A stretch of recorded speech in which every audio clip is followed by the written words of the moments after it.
Essa é uma manhã especial, uma manhã em que Deus, mais uma vez, fala com o seu povo, ministra o coração de seu povo. Então eu estou entusiasmado hoje para falar a palavra de Deus, mas na verdade com o sentimento de que Ele possa me usar. Eu queria conversar um pouquinho com a igreja nessa manhã sobre a verdadeira riqueza. O conceito de riqueza é tão variado, né? É tão extenso.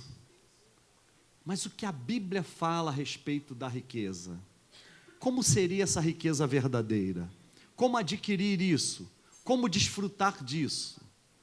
Então eu separei um texto que encontra-se na segunda carta de Paulo aos Coríntios, capítulo 1. Nós vamos ler do versículo 3 até o versículo 11. Então, segunda carta de Paulo aos Coríntios, capítulo 1, versículos de 3 a 11.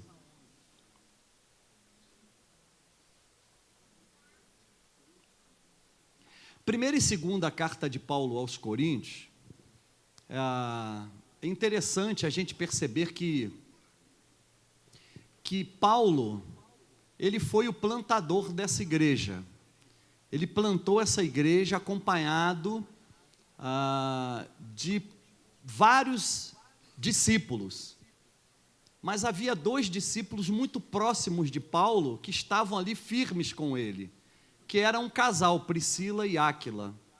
Corinto ficava à beira à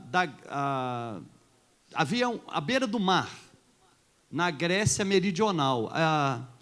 Havia ali um porto que na Bíblia ele é chamado de Porto de Cencreia, ficava ali. Corinto era uma cidade portuária, uma cidade já desenvolvida. Na época em que Paulo pregou ali, a cidade contava com mais ou menos 500 mil habitantes, então era uma cidade grande, né? Há quem diga que tinha até 600 mil habitantes. Era uma cidade que tinha montanhas, e nessas montanhas se faziam alguns sacrifícios, alguns rituais pagãos eram desenvolvidos ali. E Paulo chega com uma mensagem de um Messias que foi para a cruz, ressuscitou ao 3º dia, e estava vivo e ministrava o coração das pessoas através do Espírito Santo. O apóstolo Paulo teve dificuldades ali, mas como ele ficou um período maior plantando aquela igreja, ele ficou cerca de 1 ano e meio, então ele foi muito bem sucedido. Por quê? Porque houve tempo para consolidar aquela igreja. Então os irmãos de Corinto foram irmãos que cresceram muito rápido, se multiplicaram muito rápido, e também receberam vários dons espirituais, né? Tanto que os dons espirituais variados gerou uma certa confusão na igreja.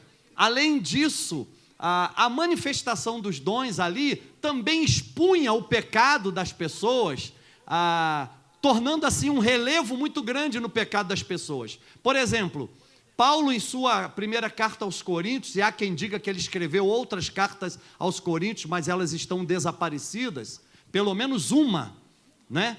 A gente tem ciência que ele cita em 1 Coríntios essa carta, e que ninguém encontrou ainda essa carta. E eu acredito que ninguém vai achá-la também, ainda nos dias de hoje. Interessante é que Paulo, ele fala de um pecado onde um enteado se deita com a sua madrasta. E aí, aquilo ali fica em relevo na igreja. E Paulo, numa autoridade apostólica, ele expõe isso, e ele diz que isso precisava ser tratado como tal. Agora, é interessante que, como contraponto, como oposição ao ministério apostólico deste homem de Deus, que teve um encontro real com Jesus, também as pessoas ali naquela região, depois que ele partiu, começaram a dizer: olha, talvez ele não seja um enviado de Deus, talvez ele não seja um evangelista, talvez ele não seja de fato um apóstolo, e puseram em dúvida o ministério apostólico dele. Então ele escreve a sua segunda carta aos Coríntios para confirmar, primeiro, o seu testemunho pessoal de que, como está escrito em Atos capítulo 9, ele havia encontrado Jesus, a luz brilhou diante dos seus olhos, ele caiu daquela montaria, ele foi indagado a respeito por que ele perseguia os cristãos naquela época, e aí ele pergunta: Senhor, quem és?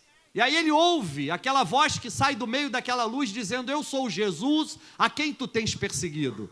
E a Bíblia fala que dali por diante a vida de Paulo foi radicalmente mudada. Houve uma mudança radical na vida dele e ele nunca mais foi o mesmo. Por quê? Ele entregou-se totalmente à pregação da palavra, à mensagem do Evangelho, a ponto de, quando ele estava ministrando essa palavra, o tempo todo ele sofrera perseguições. Às vezes ele também esteve doente. E aí é interessante que dessas muitas vezes que ele esteve doente, o Senhor também o livrou. Em algumas situações ele sofreu violências corporais contra o seu próprio corpo, açoites, prisões. Então o que acontece? O apóstolo Paulo foi esse homem que se entregou totalmente à mensagem do Evangelho e já não via mais a sua vida como lucro. Por isso em Gálatas 2:20 ele disse que não vivia mais ele, mas Cristo vivia nele. E a vida que ele vivia agora, ele vivia na fé do Filho de Deus que o amou e se entregou a si mesmo por ele. E assim também somos nós, gente. O convite de Paulo é que de fato a gente possa experimentar tudo aqui, mas de uma forma que a nossa vida venha glorificar o nome do Senhor. Então a verdadeira riqueza é, na verdade, o tesouro mais profundo da vida de Deus na nossa vida. E aí uma das coisas que Paulo fala é exatamente desse desincompatibilizar-se da vida mundana para receber plenamente a vida de Deus. Quando ele estava falando aos anciãos da igreja de Éfeso, Atos capítulo 20, versículo 24, ele diz: porém, em nada considero a minha vida preciosa para mim mesmo, a não ser que venha eu cumprir a carreira e o ministério que recebi do Senhor Jesus Cristo, de pregar o Evangelho da graça de Deus.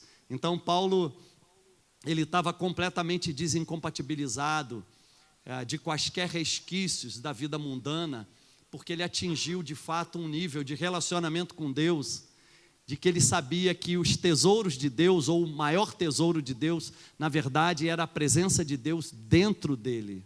E é esse o convite que eu quero te chamar e quero te fazer nesse momento, para a gente compartilhar essa palavra. Deixe que a vida de Deus tome conta, se assenhore da sua vida. Deixe que Deus venha marcar a sua vida de uma forma indelével, que ninguém pode mais remover essa marca. Então eu quero te convidar a ler comigo esse texto de 2 Coríntios, capítulo 1, versículos 3 a 11. Eu vou ler na minha versão. É uma versão revista e corrigida, que tem 40 anos. Essa Bíblia minha tem 40 anos. Diz assim: bendito seja o Deus e Pai de nosso Senhor Jesus Cristo, o Pai das misericórdias e o Deus de toda consolação, que nos consola em toda a nossa tribulação, para que também possamos consolar os que estiverem em alguma tribulação, com a consolação que nós mesmos somos consolados de Deus. Porque, como as aflições de Cristo abundam em nós, assim também a nossa consolação abunda por meio de Cristo. Mas se somos atribulados, é para a vossa consolação e salvação. Ou se somos consolados, para a vossa consolação é, a qual se opera suportando com paciência as mesmas aflições que nós também padecemos. E a nossa esperança acerca de vós é firme, sabendo que, como sois participantes das aflições, assim também o sereis também da consolação. Porque não queremos, irmãos, que ignoreis a tribulação que nos sobreveio na Ásia, pois que fomos sobremaneira agravados mais do que podíamos suportar, de modo tal que até da vida desesperamos. Mas já em nós mesmos tínhamos a sentença de morte, para que não confiássemos em nós, mas em Deus, que ressuscita os mortos, o qual nos livrou de tão grande morte, e livrará em quem esperamos que também nos livrará ainda, ajudando-nos também vós com orações por nós, para que pela mercê, que por muitas pessoas nos foi feita, por muitas também sejam dadas graças a nosso respeito. O apóstolo Paulo, nesse primeiro ponto dessa carta, ele faz um testemunho pessoal. Essa carta aos Coríntios, Paulo ele advoga 3 pontos especiais a respeito da sua vida e ministério. Primeiro, seu testemunho pessoal. Segundo, a sua missão apostólica. E terceiro ponto que eu vejo é um convite à igreja de Corinto a fazer uma oferta contínua aos pobres da Judéia. Então é interessante a gente perceber que quando a gente fala da verdadeira riqueza, a gente tem que ter em mente pelo menos 3 aspectos do que seja riqueza para nós cristãos. E o primeiro aspecto é a nossa própria vida.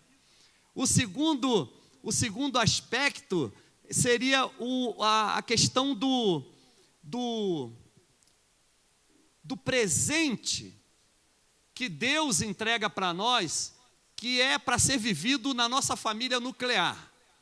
E o terceiro aspecto seria a riqueza da salvação, aquilo que vem dele como uma graça imediata a todos nós que atendemos ao seu convite pela fé.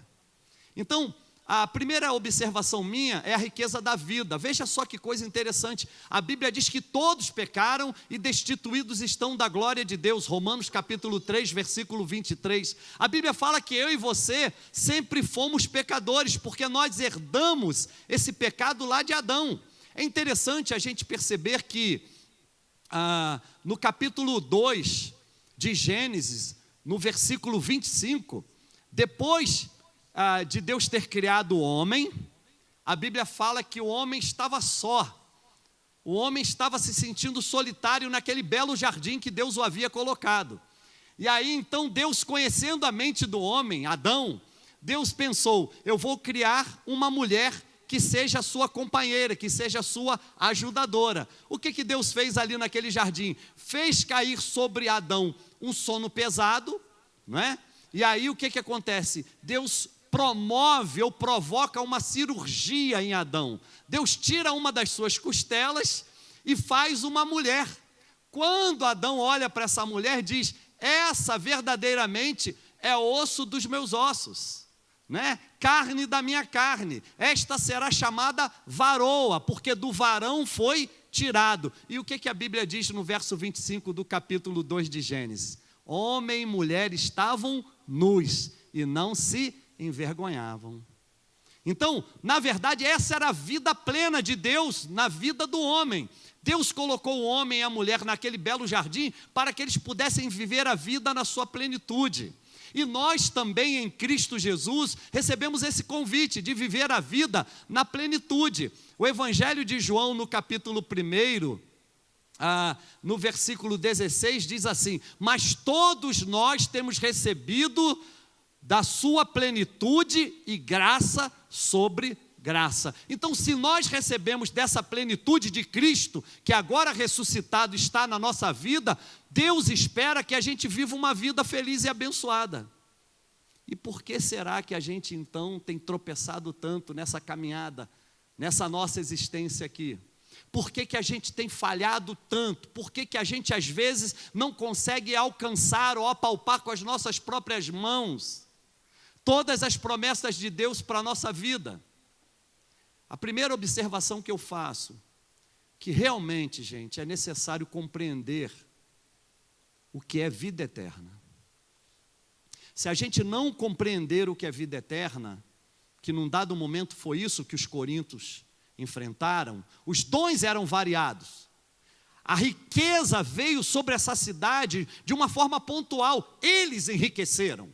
Eles ficaram prósperos, eles tinham tudo. Então eles se achavam autossuficientes e queriam viver uma vida cristã independente de Deus. Impossível. Então, o que acontece? É necessário compreender o que é vida eterna.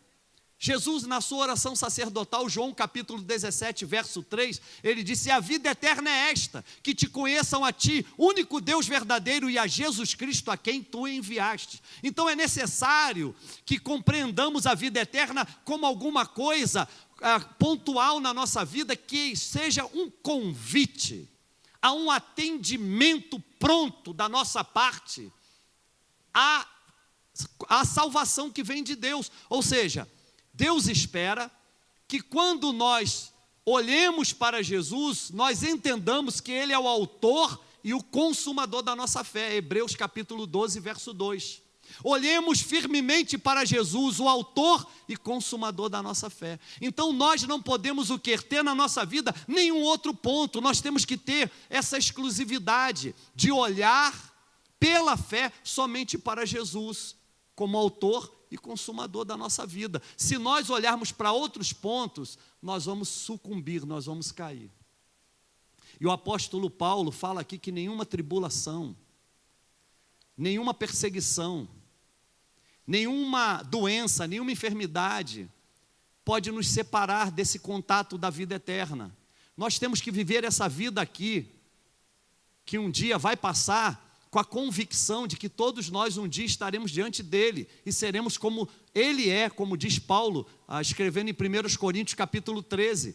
Paulo diz que naquele dia, nós hoje conhecemos ele como um enigma, olhando como que por um espelho, um reflexo de uma imagem num espelho.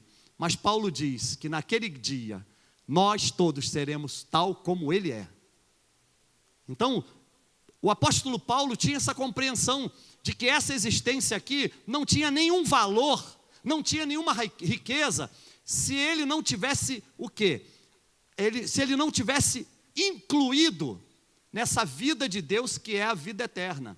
E aí, interessante que a gente pode entrar nessa vida de Deus, nessa vida eterna, como nós somos. O grande equívoco é que as pessoas acham que elas têm que mudar assim, de uma hora para outra, para entrar na vida. E, na verdade, o trabalho de Deus em nós é exatamente mexer nas áreas da nossa vida que muitas vezes nos afastam de Deus, para que a gente então possa compreender que a melhor fase da nossa vida não é exatamente essa que a gente está vivendo ou aquela que vivemos no passado, mas é aquela que Deus está começando a inaugurar a partir do momento que a gente compreende melhor o plano dele para nós.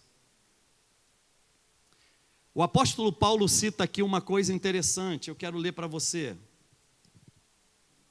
Ele diz aqui o seguinte, versículo 8: porque não queremos, irmãos, que ignoreis a tribulação que nos sobreveio na Ásia. Eu não sei se isso foi prisão, se isso foi perseguição, se isso foi enfermidade. Mas ele diz aqui, pois que fomos sobremaneira agravados, mais do que podíamos suportar, de tal modo que até da vida desesperamos. O apóstolo Paulo chegou a um ponto, ele e os companheiros dele, que eles achavam que a qualquer momento eles iriam sucumbir, morrer. Mas olha só que coisa interessante, ele diz que até da vida nos desesperamos. Eu quero te dizer que toda desgraça é oportunidade para a graça de Deus se manifestar. Sabe, um dia você que viveu uma desgraça na sua vida, entenda isso. Essa desgraça, na verdade, é a grande oportunidade de Deus para manifestar a sua graça. Sabe, o apóstolo Paulo, ainda escrevendo aos Efésios, capítulo 2, versículos 8 e 9, ele diz, pela graça sois salvos. E isso não vem de vós, para que ninguém se glorie. Isso vem de Deus. Porque somos feitura dele, criados à sua imagem para a sua própria glória. Olha que coisa interessante. Então Deus, é necessário que a gente compreenda a vida eterna. E é necessário que a gente compreenda que a vida eterna é que faz com que essa nossa existência aqui, mesmo no meio de tribulações, gere a expectativa de dias melhores. Romanos capítulo 5, versículos de 3 a 5, o apóstolo Paulo diz E não somente isto, mas também nos gloriemos nas nossas próprias tribulações, sabendo que a tribulação produz a paciência produz a experiência produz a esperança. Ora, a esperança não traz confusão, porquanto o amor de Deus está derramado em nossos corações pelo Espírito Santo que nos foi dado. Então, nenhuma tribulação poderá nos separar desse amor de Deus. Versículo 8 de Romanos 5, mas Deus prova o seu próprio amor para conosco, em que Cristo morreu por nós, sendo nós ainda pecadores. Então, mesmo sendo pecador, eu posso compreender o status da vida eterna, que está supra qualquer experiência que eu possa ter aqui nessa existência. A vida eterna é diferente dessa vida que a gente vive. Mas é possível inaugurar a vida eterna nessa existência aqui. Como, pastor? Confessando os nossos pecados ao Senhor. Entregando a nossa vida, submetendo a nossa vida aos cuidados dEle. 1 de João, capítulo 1, versículo 9. Se confessarmos os nossos pecados, Ele, Jesus, é fiel e justo para nos perdoar os pecados e nos purificar de toda a injustiça. Então, uma coisa bonita que pode acontecer com a gente é a gente submeter a nossa vida ao senhorio de Cristo, dizer: Senhor, essa minha vida que eu vivo aqui agora, eu quero viver nessa fé. Então, esse é o primeiro ponto, o primeiro aspecto de uma verdadeira riqueza, é quando a gente entrega a nossa vida ao senhorio de Cristo, dizendo: eu quero viver não somente essa existência aqui, mas eu quero viver contigo por toda a eternidade. Eu quero receber na minha vida a vida eterna. Pastor, é possível? Será que é possível viver aqui? Viver o céu na terra? Será que é possível viver aqui com a perspectiva do céu? É possível. Porque o Espírito Santo, ele orienta, ele conduz a nossa vida a uma plataforma ainda melhor do que essa que a gente se encontra aqui agora. Ele nos leva para níveis de relacionamento com Deus, basta que a gente queira, de forma diferente. O próprio Jesus, na sua oração sacerdotal ainda, 17 de João, versículo 17, ele disse: santifica-os na verdade, a tua palavra é a verdade. Então, a melhor forma da gente compreender a vida eterna é buscando o relacionamento com Deus na sua palavra. Pastor, eu conheço uma irmã que é fogo puro. Eu conheço uma irmã que ora e desce fogo do céu. Olha, eu conheço um irmão que é profeta, é como Elias, ele ora e fogo desce e consome o holocausto. Pastor, eu devo seguir as orientações dessa irmã ou devo seguir as orientações desse irmão? Não. Você tem que seguir a orientação da palavra. Né? Então, é interessante que quanto mais a gente faz uma imersão nesta palavra, mais a gente se relaciona com Deus. E aí não encontramos nenhum subterfúgio, não encontramos nada que venha nos distrair. O nosso foco é somente em Cristo. Por quê? Porque a gente está centrado na palavra. Então, o primeiro aspecto da riqueza verdadeira, da verdadeira riqueza, é exatamente a riqueza da vida. Sabe, Deus nos criou para desfrutarmos essa vida em liberdade, desfrutarmos dessa vida bem. Sabe, é necessário que a gente se envolva num discipulado 1 a 1, é necessário que a gente se envolva numa célula. Sabe por quê? Porque é exatamente nessa comunhão dos santos que a gente cresce e que a gente compreende melhor o chamado de Deus para a nossa vida. É necessário que a gente entenda que é na comunhão dos santos, que é exatamente na vida em célula, que é na vida discipular, que Deus faculta a nós o crescimento que Ele tanto espera que a gente venha a ter. Porque Deus só vai entregar pessoas a gente, para a gente cuidar, para a gente amar e para a gente proteger, se a gente crescer, se a gente amadurecer. Para isso é necessário submeter a nossa vida ao senhorio de Cristo, dizer: Senhor, o que tu tens para mim? Qual é o ponto de apoio que essa minha vida aqui pode ter em Ti? Qual é o direcionamento que o Seu Espírito Santo vai dar para a minha vida? E aí, uma das coisas que mais me chamam a atenção é que se eu tenho esse ponto de apoio, mesmo que de forma individual, porque a salvação é individual, se eu tenho esse ponto de apoio em Cristo, e eu tenho a consciência do que é a vida eterna, eu posso ter certeza que toda a minha família será o quê? Beneficiada por isso.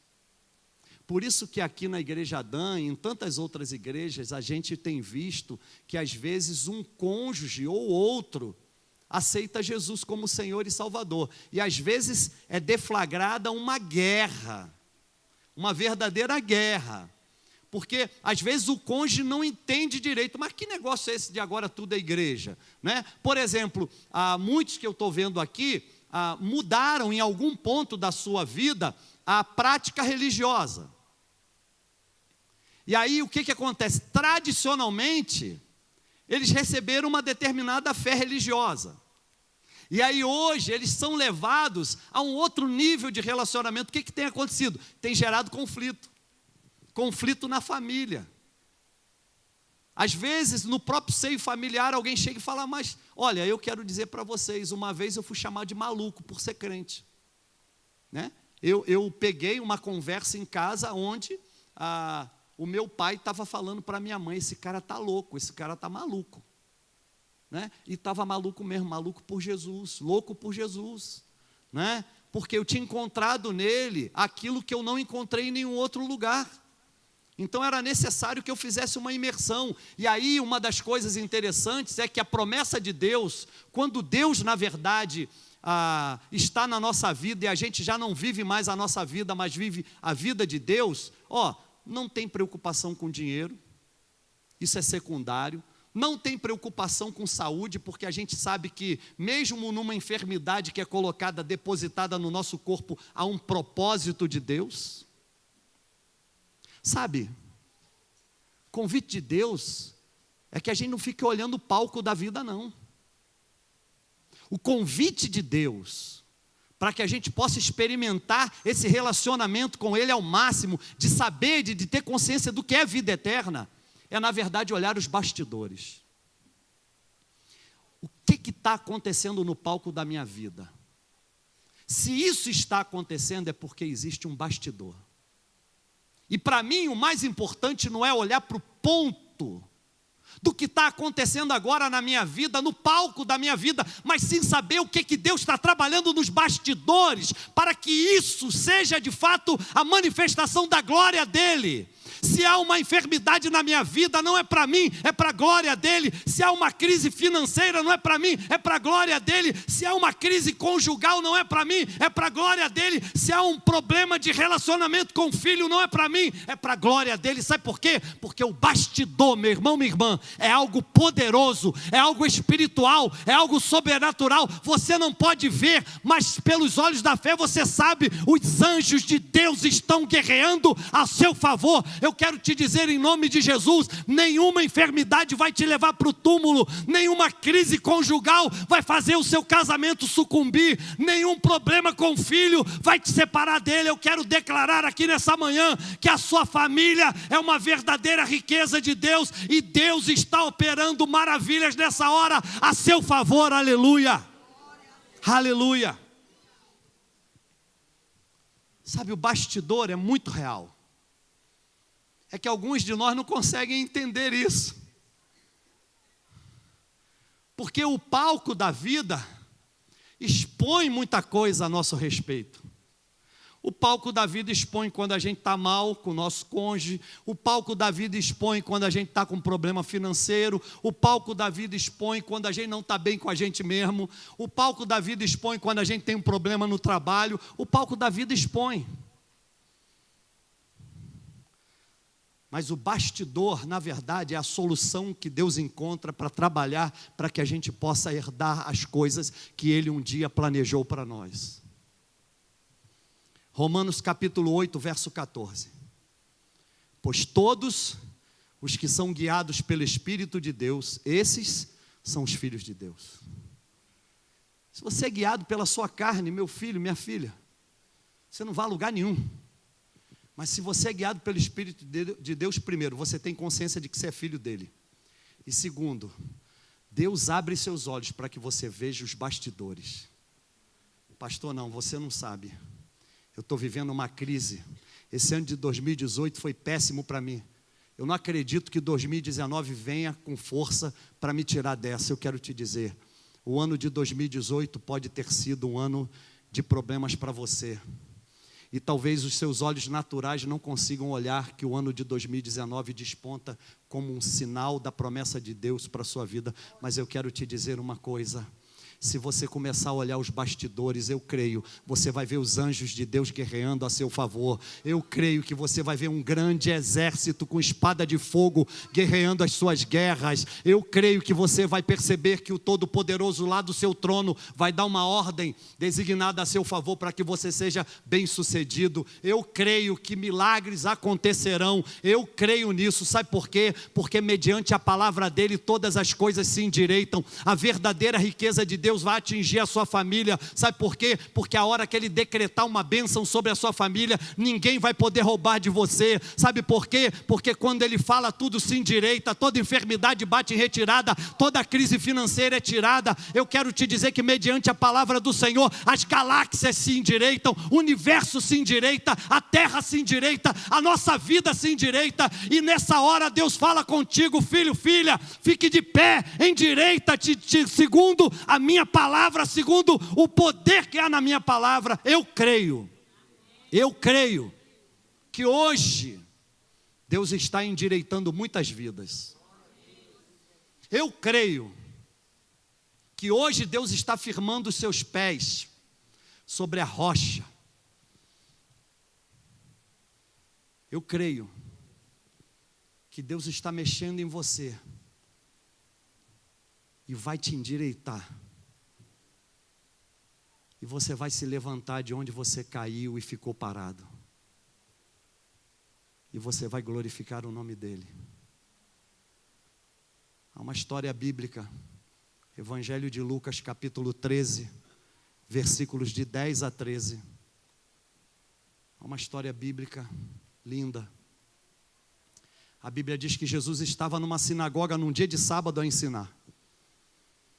E a Bíblia diz que havia ali uma mulher que há 18 anos andava encurvada e de modo algum podia endireitar. A Bíblia diz que Jesus viu aquela mulher. Jesus chamou aquela mulher até si e disse: mulher, tu estás livre dessa tua enfermidade.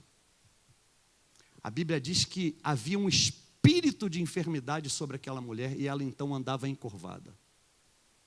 A Bíblia diz que quando Jesus falou, mulher, estás livre dessa tua enfermidade, Ele colocou a mão sobre a cabeça dela.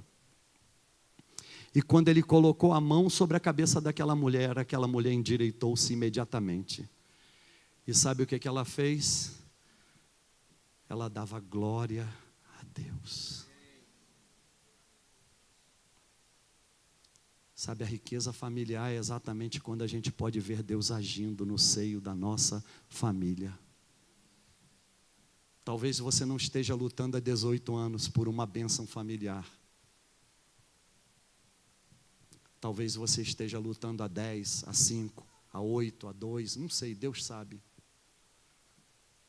Mas eu creio que hoje é o dia em que Jesus está vendo você, vendo esse problema, vendo essa dificuldade, e Ele está te chamando, e Ele nessa hora está dizendo para você: você está livre disso. Ouça a voz do Senhor, ouça a voz dEle, dizendo: você está livre. Pastor, eu quero que as coisas mudem na minha casa.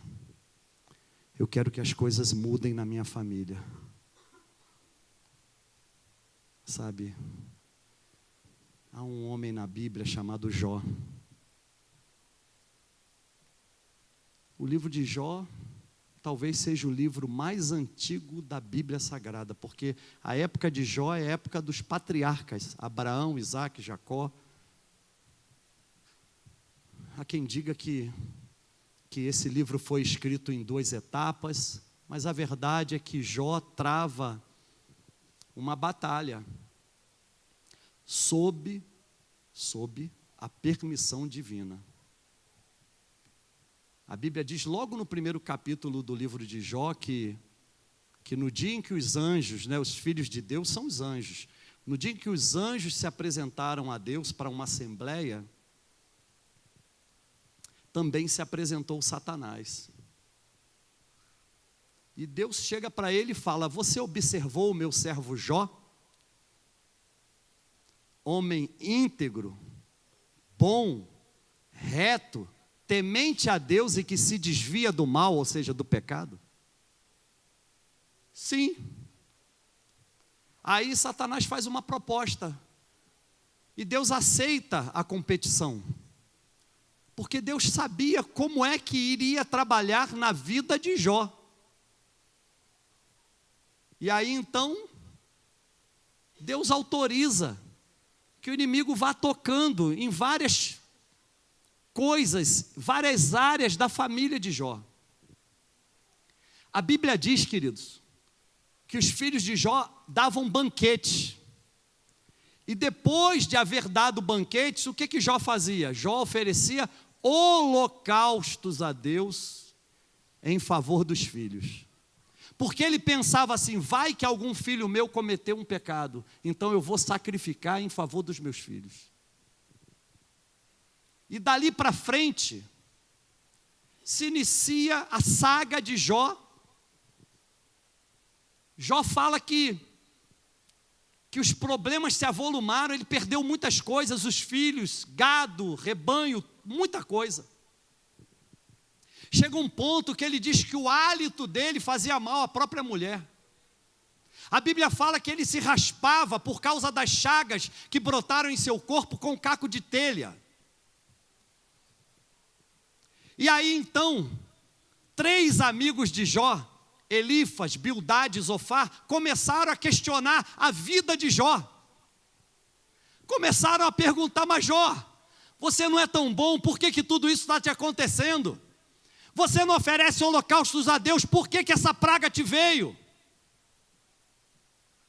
Você não consagra tudo a Deus, por que isso está te acontecendo? Talvez você não seja tão reto assim, talvez você não seja tão íntegro assim. Eu quero te dizer que talvez essa seja também a argumentação do diabo contra a sua vida, colocando coisas na sua cabeça que Deus não quer que haja. Sabe, Deus não te vê como o inimigo te vê. Eu quero dizer mais: Deus não te vê sequer como você mesmo se vê. E aí interessante, que no capítulo 22 do livro de Jó, Elifas começa a bombardear Jó, como os outros demais também fizeram, dizendo: olha, talvez você precise ajustar alguma coisa na sua vida. Olha, talvez você não tenha consagrado tudo ainda a Deus. Talvez você não tenha confiado plenamente em Deus. Talvez haja um ponto vulnerável na sua vida. Sabe de uma coisa? Jó responde a Elifas no capítulo 23, e há um verso que eu gosto muito. Onde Jó, no capítulo 23, no verso 10, diz o seguinte: mas Deus sabe o meu caminho. Ele vai continuar me provando e ao final serei como ouro. Deixa eu te dizer uma coisa, é exatamente isso que Deus quer impingir. Deus quer que esse impingentamento na nossa vida venha marcar a nossa vida, a ponto não somente da gente ter, que é apenas um detalhe, mas Deus espera que a gente seja de fato aquilo que um dia Ele planejou para nós. Eu quero te dizer que nessa manhã Deus está marcando a minha e a sua vida. Eu creio que Deus está marcando a minha e a sua vida com uma bênção poderosíssima. Eu decreto e declaro que você será tornado em ouro, que você, depois de ser provado, você será como ouro, vai reluzir, vai brilhar. E sabe o que a Bíblia diz a respeito de Jó? Que Jó era comparado ao ouro de Ofir. O ouro de Ofir é um ouro lá da região da Arábia, era um ouro fino, era um ouro muito valioso. Não havia outros ouros que pudessem ser comparados com aquele ouro. Deixa eu te dizer uma coisa: você é um ouro de Ofir para Deus. Diga isso para a pessoa que está do teu lado: olha, você é um ouro de Ofir para Deus. Aleluia.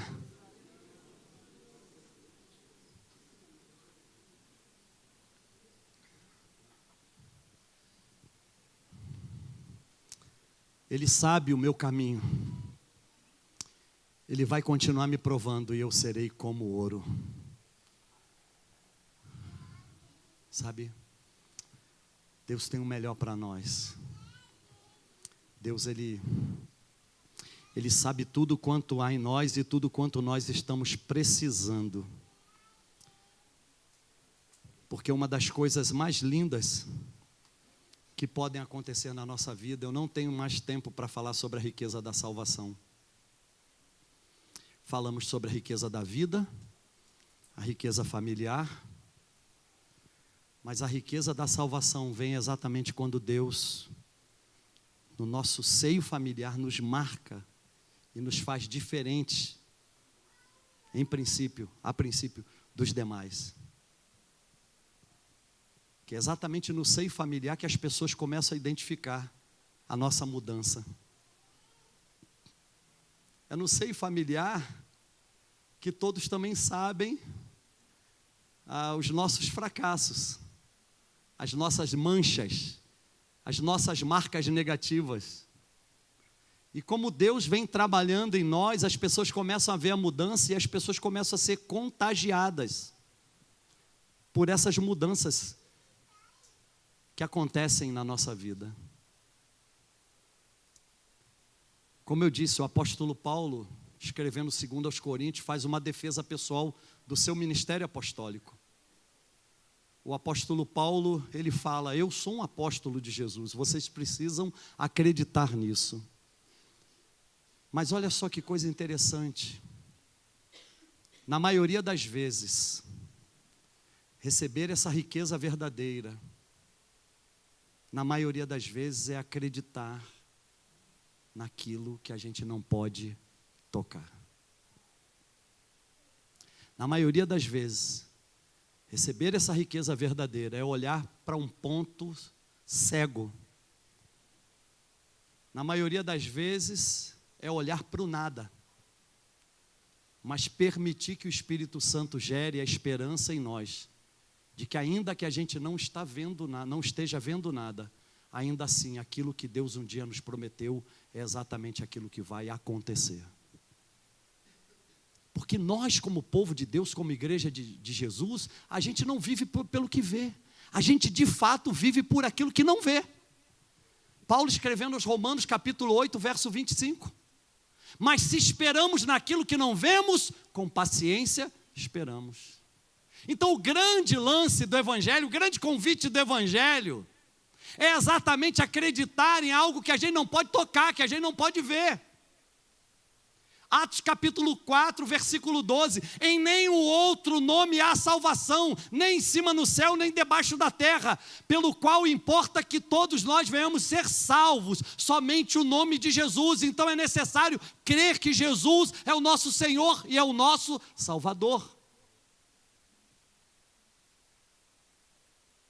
Então, o grande convite do Evangelho é que a gente de fato creia de que, ainda que a gente não pode ver, tocar, mas a gente pode sentir, a gente pode ter a convicção: Ele está vivo.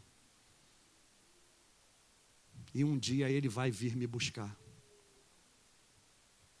Todos tentaram desesperar Jó. Eu acredito que Jó, em algum ponto da sua vida, ficou desesperado.